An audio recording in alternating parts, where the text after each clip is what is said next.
In Infinite Craft, creating an infinite setup involves building systems that continuously generate or replicate resources, allowing you to craft without the need to manually gather materials. The key achieving to achieving this lies in automation and the clever use of the game's mechanisms. One of the most effective ways to create infinity in the game is through resource generators. For example, setting up an automated farm with mechanisms like pistons or dispensers can continuously harvest crops or trees without any player interaction.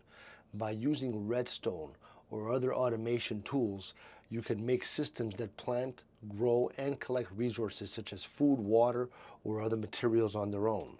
Another approach involves crafting loops. By designing a system where crafted items are fed into machines that recycle or break them down into usable components, you can maintain a steady supply of items.